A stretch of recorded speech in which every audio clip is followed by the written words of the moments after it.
Dear learners, today we are going to study John Donne's poem Presence in Absence.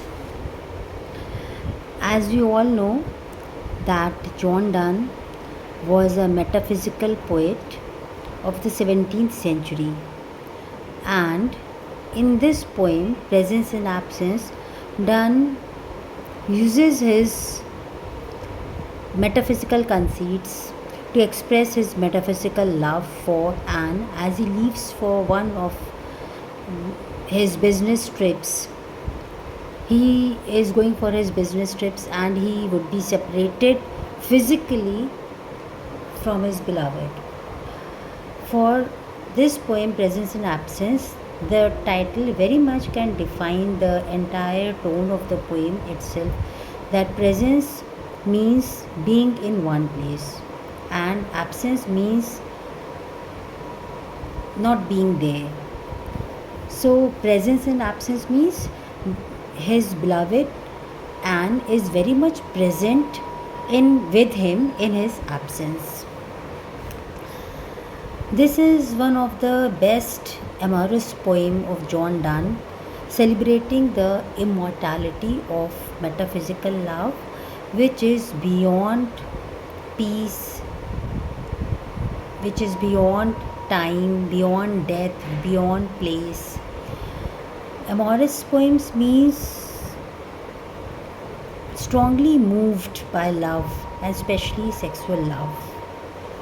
So the physical absence of the beloved has not been able to change his love, because his love for her is the strongest and it is beyond the power of destruction by time, place or distance. Time and death has no effect on it. The lover feels the presence of his beloved in very close corner of his heart, where none except him can feel her, embrace her, kiss her. The absence of the beloved has become a blessing for the lover, because he can both enjoy her and miss her. So, in this poem, John Donne argues with his own absence. He is absent, he is not present with his beloved, he has to go for his business trips. So, the love for the beloved is reinforced strongly in her absence when she is not present there physically. Time and absence cannot destroy true love. He wants to say that love is eternal, and distance, time, and absence cannot destroy true love. True lovers never bother for absence, for their physical absence, but the absence make their love become more strong. He says that even after death, they will meet and they will love each other, because their love is eternal. Their love is not limited to this physical world. Although the lovers might have been separated physically, in his mind's eye, the poet sees a distinct vision of the beloved. She absolutely lives in his mind and heart all the time.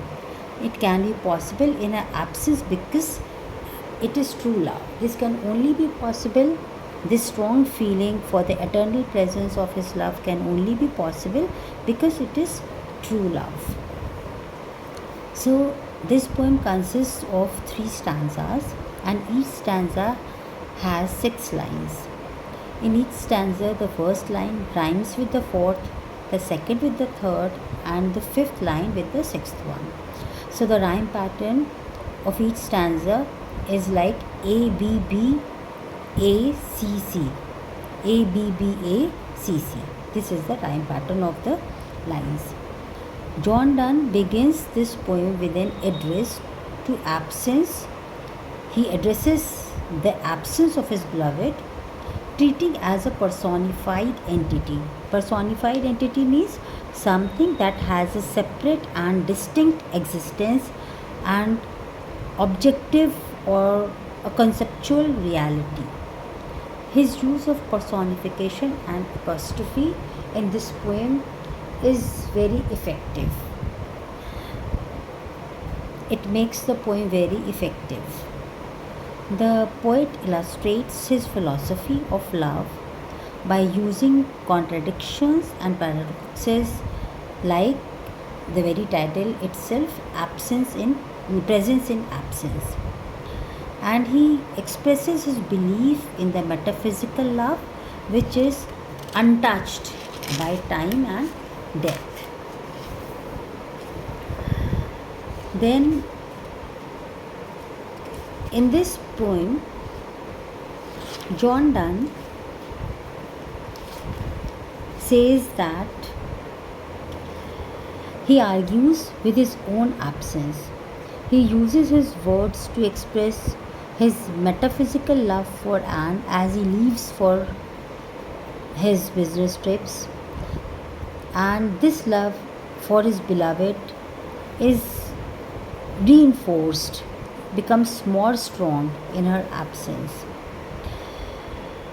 Donne was the greatest love poet in the English language, and his love poems are very different from the Elizabethan love poems like Shakespeare's. During the course of his life, he went through two life stages. The period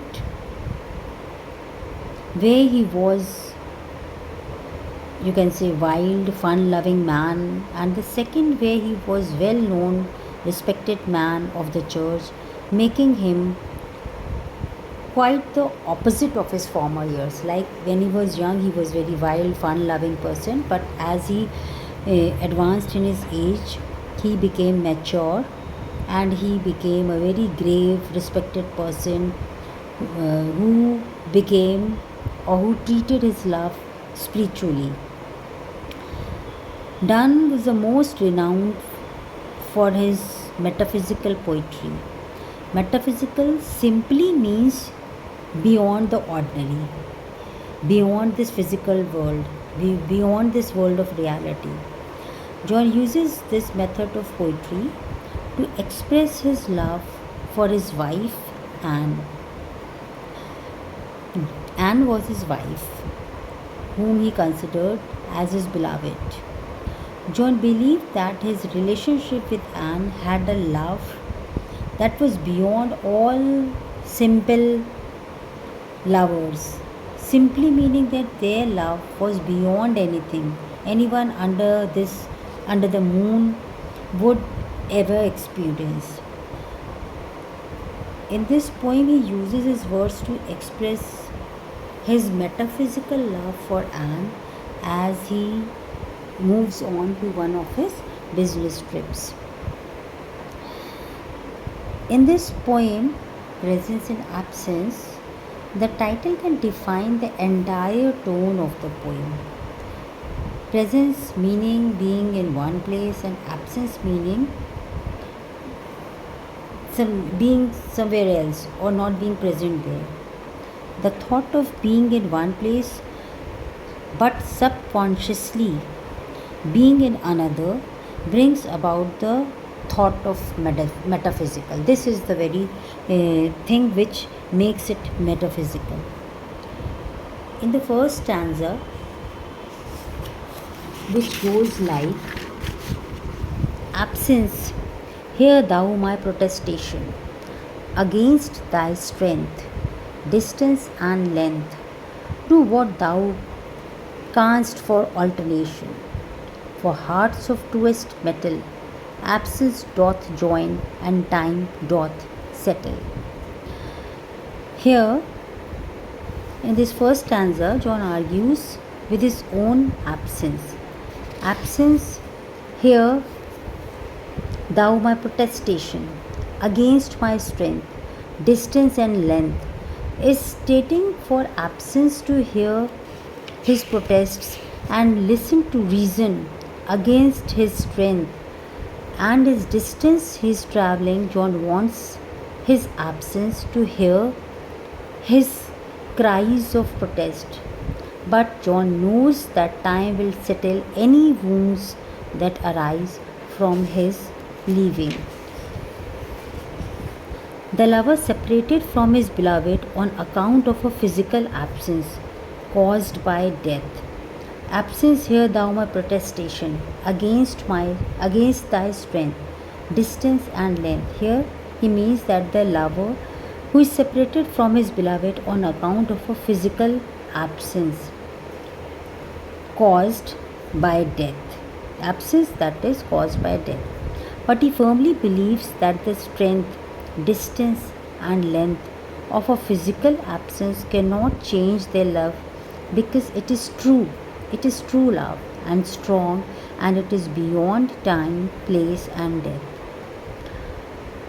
Her physical absence rather intensifies their love, and time has no effect on it. The lover makes a protest against this absence, which has no power to change his love for his beloved. Death might take the beloved, physically, the beloved might die, but the love that he harbors within his heart, in the core of his heart, for his beloved will not change. It is beyond time, place, and death. Who loves a mistress of such quality? Second stanza. Who loves a mistress of such quality? He soon hath found affection's ground, beyond time, place, and all mortality. To hearts that cannot vary, absence is present, time doth tarry. He further says, a person who loves his beloved from the depth of his heart feels her presence in spite of her absence. For true lovers, time stops and death becomes powerless.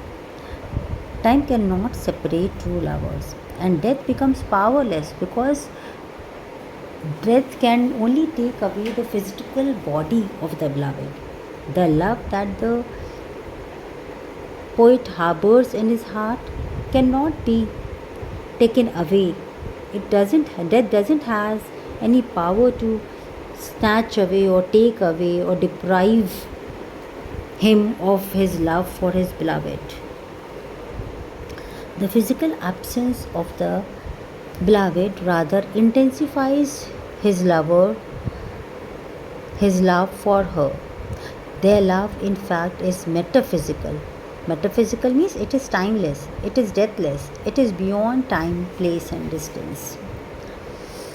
Then, in the third stanza, by absence this good man means I gain, that I can catch her where none can catch her. In some close corner of my brain, there I embrace and kiss her, and so I both enjoy and miss her. Here, the poet expresses his deep feelings for his beloved.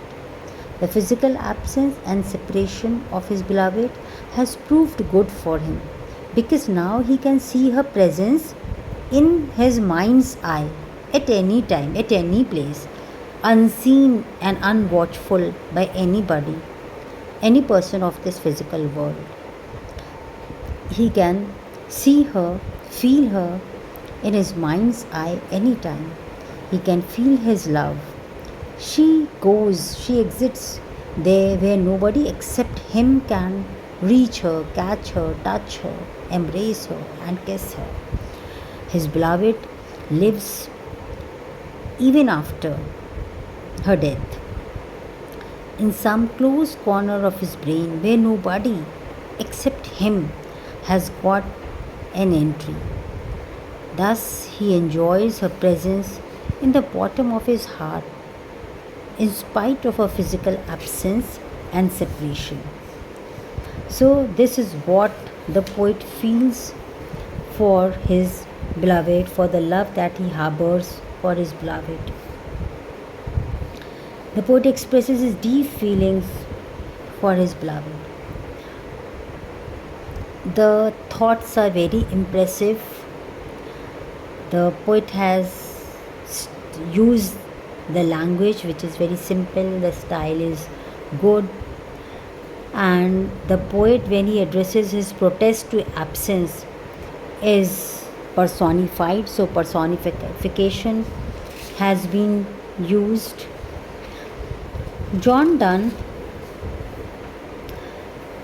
was one of the greatest poets of the 17th century in English literature. He was well known for his elegies, satires, lyrics, and many religious poems. But his poetic talent appears in his love poems majorly. He is known for his metaphysical poetry. John Donne is well known and recognized for his metaphysical poetry. If we go through the themes of his poetry, we find that his poetry may be called metaphysical in the ordinary sense of the term, of the word. Dryden has commented on Donne that he affects metaphysics. In other words, he means to say that he is very fond of remote philosophical learning. Remote philosophical learning. He called Donne a wit instead of a poet. Means he was a witty man. He was a person of intelligence. He was a genius. He says that Donne did not have any inclination towards the term of love, grief, and florid prettiness of the Elizabethan poets. In fact, metaphysical poets were learned poets and desired to express their learning through the medium of their poetry. And they desired to express it in rhyme, but they wrote verse instead of the true poetry, instead of the real poetry. Like other metaphysical poets, Donne's thoughts were also many a times new, but seldom they were natural. He desired to express what he never said before. His metaphysical traits made his poetry revolutionary. He kept his poetry far away from the chivalric love and convention, the traditional love, like the Elizabethan poetry. Donne was a man of learning, like other metaphysical poets, but he tried his best not to show his learnings, though his wit was the chief characteristic of his poetry. John Donne's poetry, I must say that it is full of conceits, and this was due to his poetic genius, due to his poetic wit. He uses conceits as an instrument for revealing his genius. Now, what is conceit? Conceit is a literary term which means a strange or far-fetched comparison. Strange or far-fetched comparison. The comparison is not very common. It is far-fetched. He has compared the souls of two lovers to the 2 feet of a compass, which appears to be separate, but in reality they are united. So his wit was against the Elizabethan tradition. His conceits are extremely perverse and uncommon because Donne plays with his thoughts. He plays with his wit. Thoughts of Donne are obscure. He indulges in obscurity because his ideas are subtle, deep, and they are so deep that words fail to express them. His verse, his words are harsh, and obscurity is an inherent trait of metaphysical poetry. It aims at blending passion and logic. So Donne's obscurity arises from the fact that he wishes to say too much. He intends to say too much. He treats all the fantastic subjects in his poetry. His intellect finds new and subtler shades of emotion and thoughts which are invisible to others' eyes. Donne's style, his diction, tells a lot about him. His diction reveals the sharpness, the precision of the working of his imagination. He often made experiments in form, in line. A critic has compared the music of John Donne's poems and sonnets to the swelling of the April winds from the seas. It was Donne who re-established it was Donne who established the new mode of non-dramatic poetry. So that is why Donne is easily the greatest of the metaphysical poets. He outshines all his contemporaries like Croshaw, Cowley. He led a revolt against the conventional romanticism of the Elizabethan songwriters, and he introduced a number of innovations, like he popularized conceits. Conceits means far-fetched similes and metaphors. He popularized them. He revolted against the sweet smoothness of Elizabethan love songs. He employed a harsh and rugged poetic diction. So Donne is a master of conceits, and his poems abound in conceits that are remarkable for their freshness, for their novelty, and at times they lapse into the fantastic or the far-fetched, but generally they are delightful. So this is all about John Donne and his poem Presence in Absence. Thank you.